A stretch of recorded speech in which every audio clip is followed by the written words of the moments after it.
Mr. Tim Piccirillo. He has been speaking for 20 years, doing public speaking and motivation.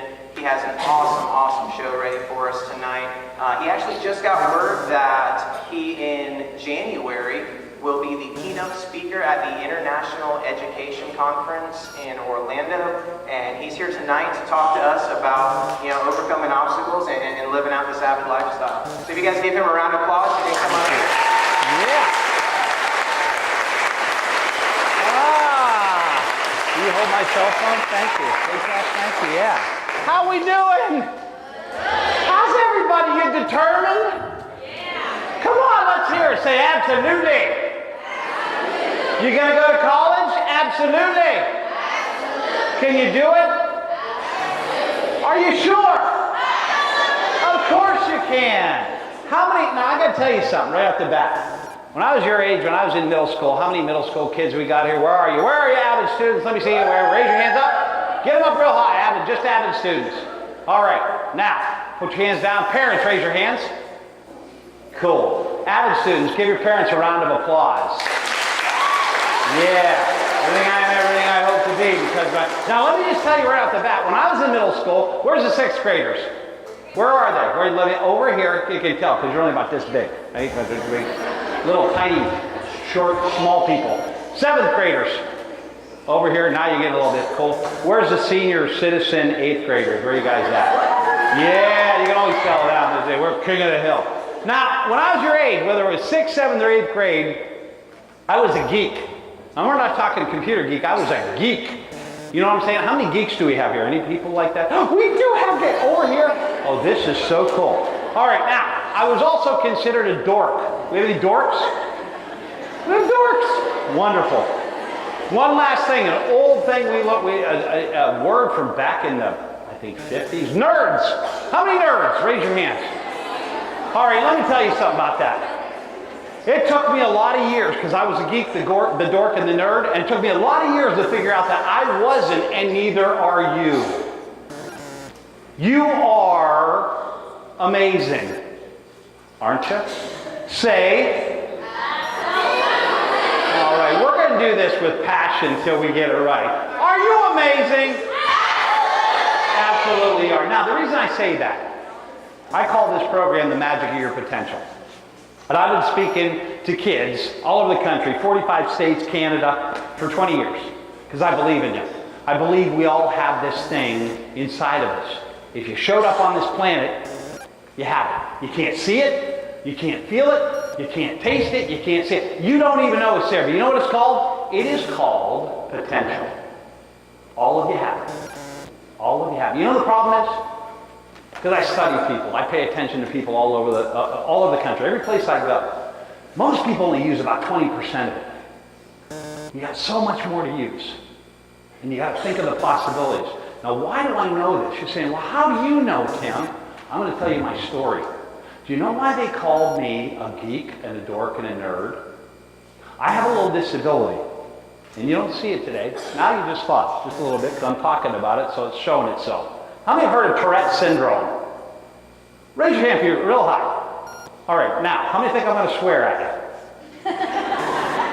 I don't do that. That's only in a small percentage of the case. It's a compulsive thing that they have to, curse.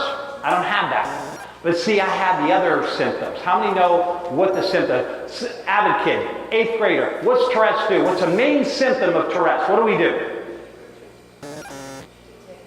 Raise your hand. Avid 8th grader. Right, yes, my dear. We do what? That's right, we kind of twitch, don't we? We do this and like that.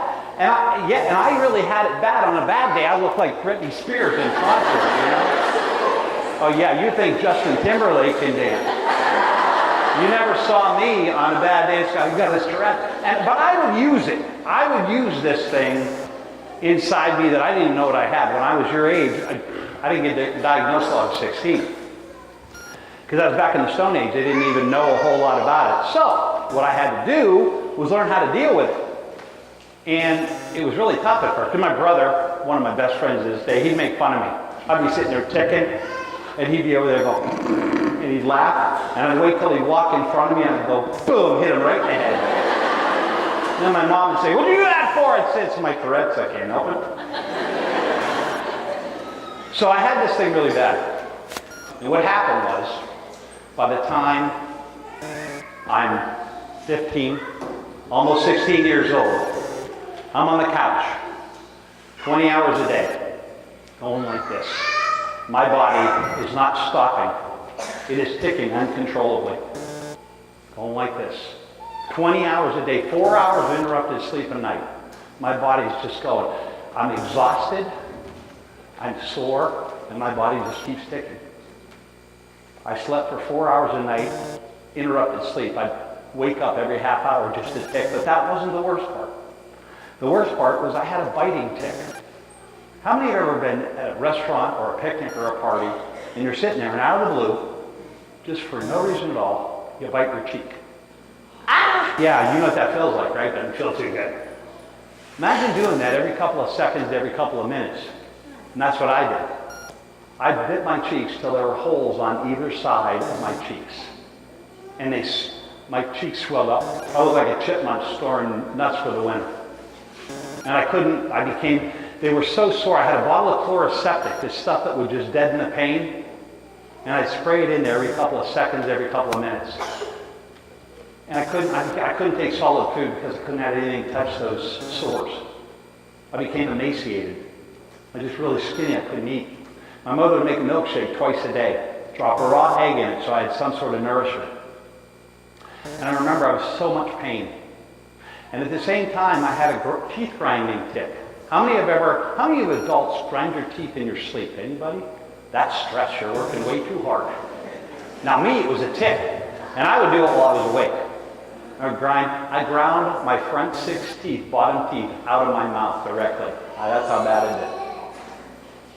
Now, I'm screaming out to God or whatever's out there, just take this away from me or kill me because I can't take the pain anymore. And you know what? He didn't do either. I still have it, and I'm still here. Now, I got diagnosed. They said, you have Tourette's syndrome. I said, what? It's called Gilles-Della-Tourette syndrome. I said, what a pretty name, a beautiful name for a horrible disorder. We're losing the mic here. And by the time, I think we lost it, I'm not sure. Check? No, we got it back. Lose connection. I don't know. Check. Can you hear me? Yeah. Because I got another mic for the video guy. Can you hear me? I'm going to come in the audience anyway. Is that cool? We good? All right, cool. Is that right? All right. Let me explain. I got diagnosed with Tourette's. So by that time, I'm 16 years old. I'm in 10th grade, middle of the school year. I'm on the couch ticking. They finally diagnosed me. Said, wow, thanks, Tourette. What can you do for it? Can you cure it? They said, no cure for this thing? I'm going to do this the rest of my life? He goes, well, we have medication we can try. And the medication they gave me took it away a little bit, but I still had it really bad. I'm going like this and like this, and I still did it. It got so bad I couldn't go to school. Second part of 10th grade, couldn't attend class. My teacher met me at home, or I would go meet one-on-one in the classroom with him. 11th grade, same thing. Couldn't go to school. Ticking too bad, had to meet one-on-one. You can imagine how I got behind. I didn't know how to deal with my peers, people my own age. Senior year, same thing. Couldn't go to school. Graduated because I had enough credits. I was in the accelerated part, but it's like, wow, I got Tourette's. I'm this weird guy. I'm the dork, the geek, the nerd, and I couldn't stop ticking. How am I going to go to college? I want to go to college. It's like, I'm not sure. My mom said, you can go, you can do it. Because my mom and dad, everything I am, everything I hope to be, I go to my mom and dad because they encouraged me. He said, Tourette's syndrome is something you have. It's not who you are. It's what you have. You're not the Tourette's. But before that, I was in 9th grade, and one thing saved my life. Even before, my parents were always so supportive. Took time off of work, all these medical bills. They put me in the hospital. My doctor had on me all these drugs, and by the time I was like 15, almost 16, before I got diagnosed, I was sleeping 20 hours a day with 4 hours of interrupted sleep. 4 hours being awake because I was on so medicated. couldn't function. But you know, that's not what saved my life. You know what saved my life? I'll show you. This. You're looking at that and say, what, a little red ball? Now, I want you to think about this. Avid students. The last word of the AVID stands for determination. Remember this little red ball, because this saved my life. Need a young lady to help me out. Somebody back. Yes, you. You're ready. You want to come on up here? Give her a round of applause. Come into my office. Yes. Come over here. Come over here. And you're right over. Can everybody see? We'll stand right here. Right here. Right under the bag of cement. Perfect. Okay. And your name is? Riley. Riley. That's my middle name. You don't believe it. It was my middle name when I was a little girl. All right. I'm going to show you a little thing here. This is what saved my life. We're going to use two of them, though, okay? One here, one here. One. Okay, you got to pay close attention. One here, one here. Watch. Watch. Watch. Some jokes I just do just for me. Okay, here we go. One here, one here. Watch close, Riley. This is what happens. Saved my life. This happens really fast. Watch. Did you catch it? No? Didn't see it? They changed places. Nah. I'm only kidding. I'm only kidding. All right. It's not really what did. I'm going to show you to save my life. Hold out your hand. Oh, face the audience so they can see your pretty face. Stand right there straight ahead. Okay. Hold out your hand. No, the clean one. That was the clean one. All right. Only kidding. Roll up your sleeve so you don't think you're using your sleeve. Hold on to that ball. Hold it up there like a Gumby there. Okay. Boop. Perfect. Put it right there. Oh, don't kill it. Just hold it. All right. Now, you got one there. This is the one you got to keep your eye on. Can everybody watch this one? You especially, Riley. Watch where this goes. Do not take your eyes off it because this is the whole... She's good at that. All right. I'm going to take this one. Put it in my hand. Give you yours. You got to do something else. Squeeze it as tight as you can. This is the time, the tight grip. Squeeze. Yeah. Okay, sweetheart. The ball is yours. The fingers are mine. Good. Other hand on top. Other hand on top. Perfect. All right, now, okay, here we go. Oh, okay, now, one there. Don't open it until I tell you. One there, one here. This is what saved my life. Watch. Tap. Don't open it, but tell me something. Did you feel the ball in my hand magically jump into your hand? Not feeling very well. Try it again. Now you felt it go, right? You did? She's stranger than I am. But she's right. Mine is gone. Now wait a second, it had to go somewhere. Slowly. Pick them up. Pick them up. You did it. Hold on. Stay here. Now, Riley, you just did some magic. You didn't think you could do that, did you? No, she did. Give her a hand for doing magic. Now, you don't know how you did it though, so I'm going to explain it to you. Show you how this works. How many do you have right here? 2. Get rid of this one. How many? 1. Get rid of that one. How many now? No, one behind your ear. Isn't that cool? Yeah. Get rid of that one. There happens to be another one back there. Isn't that funny? Huh? One by your elbow. You're supposed to laugh.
a typewriter was? Yeah. You?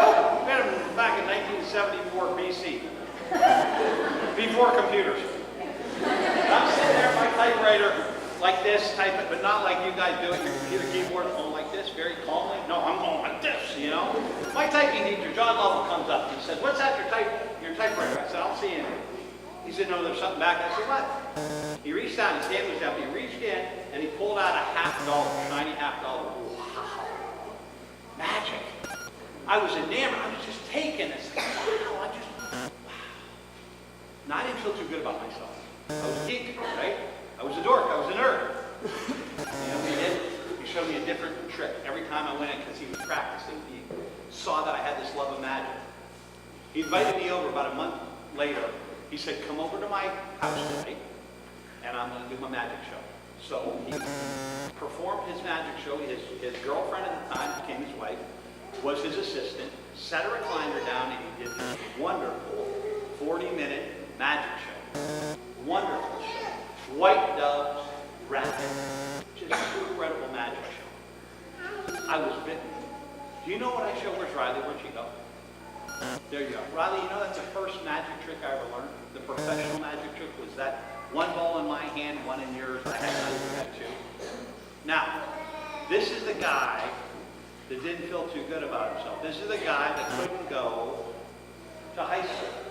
This is the guy that wanted to go to college. Magic became my passion. Now, everybody needs a little red ball. It might be magic, might be a hobby, might be a person. You need something to hold on to. Whatever it is. You know what it could be? Knowing, just hope that knowing that you can go to college and you can do it. You think this is rural? This is where I came from, folks.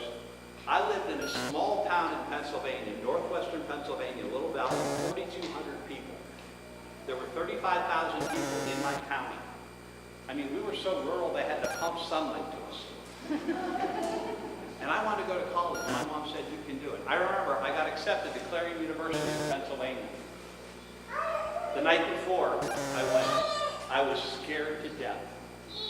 Scared to death. I didn't sleep a wink. I just wanted to do it though. And I went down and I never looked back. Was it difficult? Yeah. You know why? I was on medication for the Tourette's and it just clouded my thinking. And I had to work a lot harder than everybody else. But you know what? I made it through. I got my degree. I got out. And as I got older, into my 30s, my Tourette's got a little bit better. Hi. You're really good. How old are you? Hi. How are you? What's your name? How old are you? 2? You're 2. Okay. You're just so cute. You sit there and stare at me. Don't say anything. I do magic for you. Now I know why tigers eat their young. All right. Anyway. She's laughing at that. That's scary. Anyway, I made it through. I got out. And that was my first feeling that I got accepted to Clarion University. And I graduated with a degree in habilitative science. It was in the special ed curriculum, but it was only 2 programs of its type. One there in Clarion University of Pennsylvania and one on the West Coast. And I got a degree. Wow. Because I learned success breeds success. The more you do, you get that A on that paper. And then you get the B in the class. You feel good. I can do this. I can do more. You just keep building on it.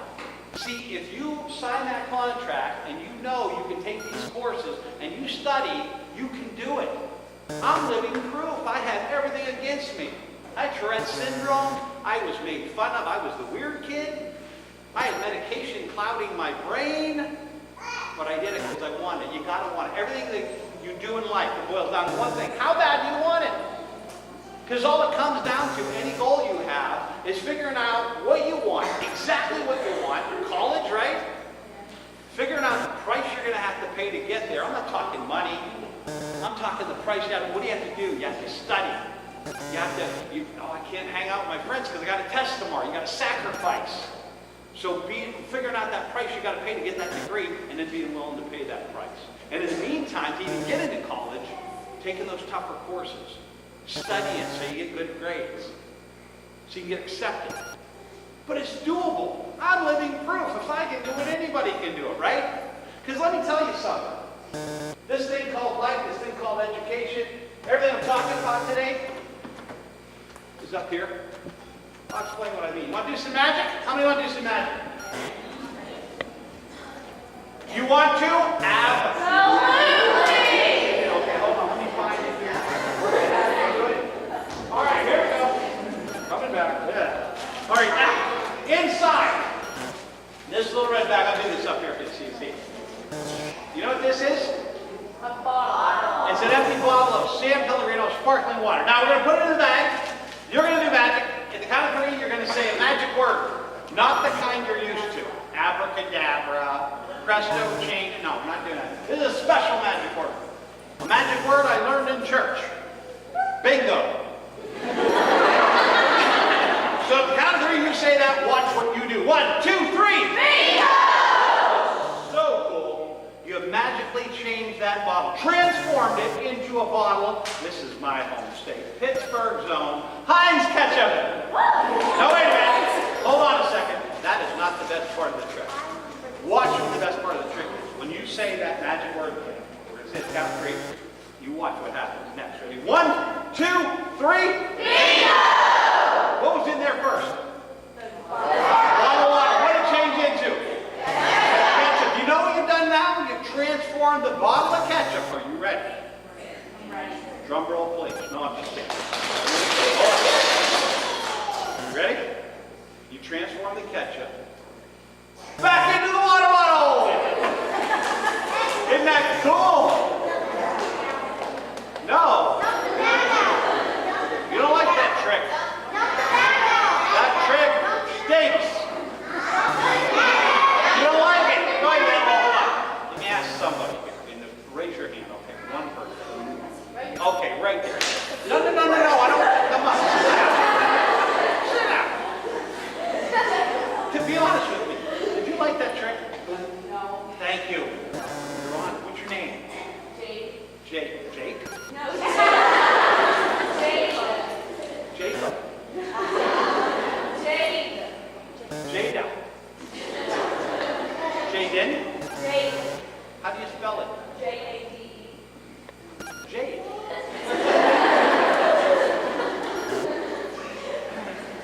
Jade, no. You don't like that trick? Some of them, well, they can't all be good, right? They can't all be good. So I'll tell you what.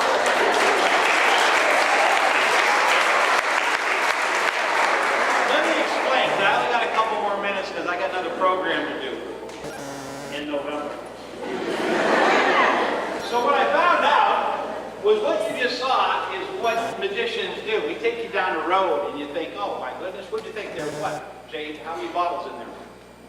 2. You thought there was one of those, and I just changed, boom, perception. That is what life is. That's what life is. You can think any way you want. You ever had these guys that motivational speakers, just think positive. Think positive, ignore the negative. Right?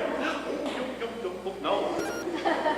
There's no negativity. Think positive. No, there is negativity. There is bad stuff out there. But you know what I found in my life? A positive attitude will get me a lot farther than a negative attitude. Because my parents taught me that. Said, you're not your Tourette's, you have Tourette's, you're not Tourette's. They told me, focus on what you can do, not what you can't do. Focus on your potential, not your limitations. Because when I argue for my limitations, I always get them. Right? So, you have this thing inside you. You can do it. Now let me just tell you a quick story. Maybe you'll relate to it a little bit. How many eat a KFC? You like KFC? There's a reason. You know why they call it KFC? We usually have, right, because fried isn't good. Okay. Although it tastes good. This guy, do you know who started it? Colonel Sanders. Now this guy, let me tell you a story. He was 65 years old. He had failed in life up to that point. When I say failed, he couldn't hold a job. He got fired from dozens of jobs, or he quit dozens of jobs. He couldn't make it. 65 years old, he's living on Social Security check. And at the time, it was a while ago, he looked at the check. First month, $105 for the whole month. He took one look at it and said, I'm not living like this. 65. He had an idea. He'd failed at everything. He said, I have this idea. I have this wonderful chicken recipe. He said, now I could sell it to a restaurant, but I'll be broken. They'll only get a couple bucks. This is my idea. And everything starts with an idea, like Avid here.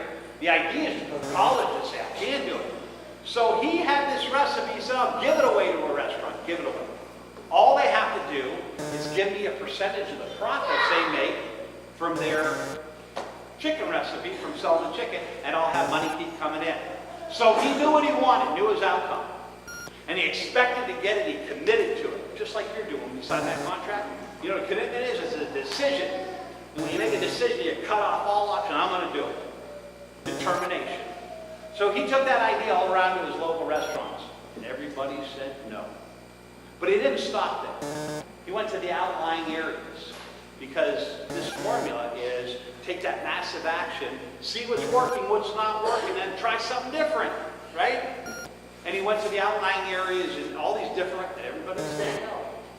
But he didn't stop there.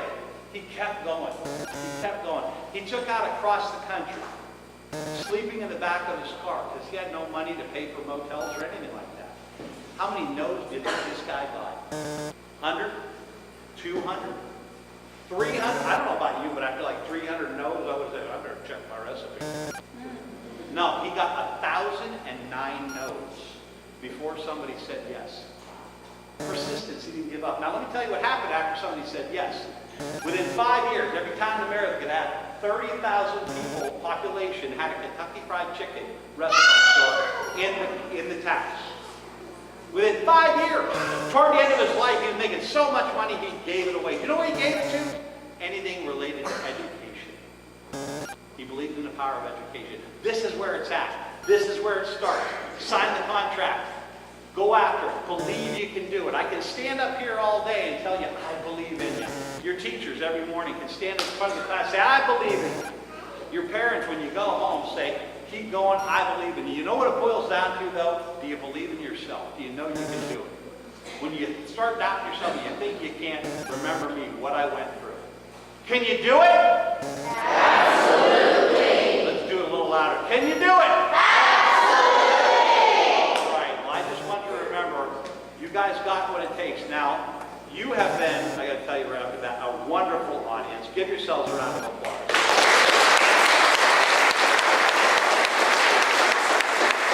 In fact, of all the audience I've had, you folks have been the most recent one. So, do me a favor. You notice I make you laugh a little bit. Keep the humor in your lives. Laugh once a day. Do you know why? Because a day without sunshine is like night. You know it, then you gotta laugh at yourself, right? That's like, and you can't laugh at yourself, what do you do? Make fun of other people. No, I'm just kidding. Not a good role model for professional youth, but I've had a wonderful time with you guys. You can do this thing. Just go after it and do it, and you will see the magic of your potential. God bless you. I'm Tim Piccirillo.